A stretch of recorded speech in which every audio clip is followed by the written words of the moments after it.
शहीद आजम सरदार उधम सिंह जी। उधम सिंह का जन्म 26 दिसंबर 1899 को संगरूर जिले के सुनाम गांव में हुआ था।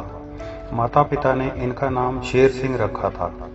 छोटी आयु में ही इनके माता पिता का देहांत हो गया था, इसलिए इनको और इनके बड़े भाई मुक्ता सिंह को अमृतसर के केंद्रीय खालसा अनाथालय में शरण लेनी पड़ी। अनाथालय वालों ने शेर सिंह को उधम सिंह और इनके बड़े भाई मुक्ता सिंह को साधु सिंह नाम दिया। 1917 में साधु सिंह की भी मृत्यु हो गई। अनाथालय में रहकर ही उधम सिंह ने 1918 में मैट्रिक पास की और 1919 में अनाथालय से विदा हुए। वह स्वभाव से ही सर्वधर्म में आस्था रखते थे, इसलिए उन्होंने अपना नाम बदलकर मोहम्मद सिंह आज़ाद रख लिया। इतना सब कुछ होने पर भी वह विचलित नहीं हुए। वह क्रांतिकारियों के साथ मिल गए और स्वतंत्रता की लड़ाई में शामिल हो गए। एक क्रूर अंग्रेज अधिकारी जनरल डायर पंजाब के गवर्नर के पद पर नियुक्त हुए। अंग्रेजों ने एक ऐसा कानून पास किया जिसके अंतर्गत लोगों के मूल अधिकारों को समाप्त कर दिया गया।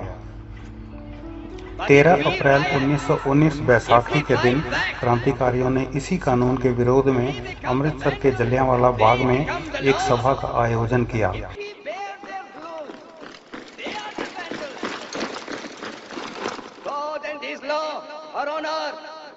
जब जनरल डायर को इस बात का पता चला तो वह फौरन फौज और तोपों के साथ जलियांवाला बाग में पहुंच गया। इस बाग में आने जाने के लिए केवल एक ही छोटा सा रास्ता है। इस पर जनरल डायर ने तोप लगवा दी। जनरल डायर ने क्रांतिकारियों को गोली चलाने का हुक्म जारी कर दिया। 15 मिनट में 1650 गोलियां चली, जिससे लगभग 3000 लोगों की मृत्यु हो गई और हजारों लोग घायल हो गए। भागने का कोई रास्ता नहीं था। बाग में एक कुआं था। बहुत से लोगों ने जान बचाने के लिए उस कुएं में छलांग लगा दी। कुआं भी लाशों और घायल लोगों से भर गया। इसमें जवान, बूढ़े, औरतें और मासूम बच्चे भी थे। यह सब करने के पश्चात जब जनरल डायर वापस गया तो रास्ते में जो भी मिला उसे भी मार दिया या तोपों के पीछे बांधकर घसीटा।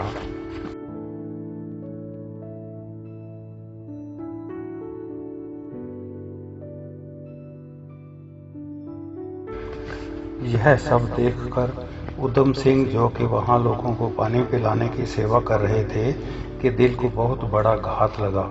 उन्होंने उस स्थान की मिट्टी को माथे पर लगाकर शपथ ली कि एक दिन वह जनरल डायर को अवश्य मार देंगे और इस नरसंहार का बदला लेंगे। वह क्रांतिकारियों की गदर पार्टी के साथ मिल गए। क्रांति के लिए बहुत से पैसों की आवश्यकता थी, इसलिए पैसा जुटाने के लिए उन्होंने दक्षिण अफ्रीका, जिम्बाब्वे, ब्राजील और अमेरिका की यात्रा भी की। 1927 में वे भारत लौट आए और अपने साथ 25 साथी, कई रिवॉल्वर और गोला बारूद भी लाए। अवैध हथियार और प्रतिबंधित गदर अखबार में उनके योगदान के लिए उन्हें 5 वर्ष की जेल की सजा हुई। जेल से छूटने के पश्चात उन पर पंजाब पुलिस की कड़ी निगरानी थी। किसी प्रकार वह कश्मीर चले गए और वहां से वे गायब हो गए। फिर पता चला कि वे जर्मन पहुंच चुके हैं। जर्मन से वे 1934 में लंदन चले गए। यहाँ उन्होंने जनरल डायर की हत्या की योजना को अंतिम रूप देना प्रारंभ किया। एक घर किराए पर ले लिया और घूमने फिरने के लिए एक कार भी ले ली। इसके चलते उन्होंने 6 गोलियों वाले एक रिवॉल्वर का भी प्रबंध कर लिया।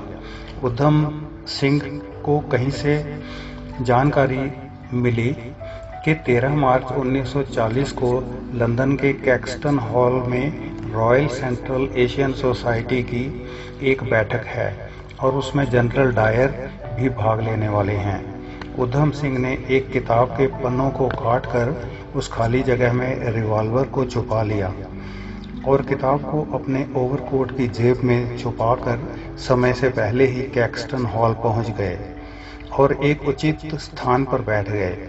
जैसे ही बैठक समाप्त हुई और सब लोग जाने लगे, इसी बीच उधम सिंह उठे और वक्ताओं में से एक माइकल ओ डवायर पर 2 गोलियां चला दी। पंजाब के इस पूर्व गवर्नर की मौके पर ही मृत्यु हो गई। उधम सिंह को जलियांवाला बाग नरसंहार का बदला लेने का मौका 21 वर्ष पश्चात मिला। जिस जनरल डायर ने जलियांवाला बाग में गोलीकांड करवाया था, उसकी मृत्यु तो बीमारी और लकवे के कारण 1927 में ही हो चुकी थी। माइकल ओ डवायर ने जनरल डायर की कार्रवाई का समर्थन किया था। माइकल ओ डवायर को मारने का उधम सिंह का मकसद अंग्रेज सरकार को हिलाना था।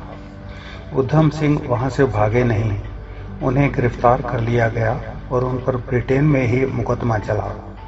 हत्या का दोषी ठहराया गया और 31 जुलाई 1940 को उन्हें फांसी दे दी गई।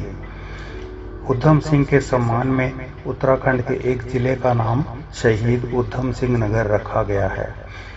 जहां जलियांवाले बाग में जनरल डायर ने नरसंहार करवाया था, वहां आज भी दीवारों पर गोलियों के निशान देखे जा सकते हैं, जो यहाँ शहीद हुए हजारों जवान, बूढ़े, महिलाओं और मासूम बच्चों की याद दिलाते हैं।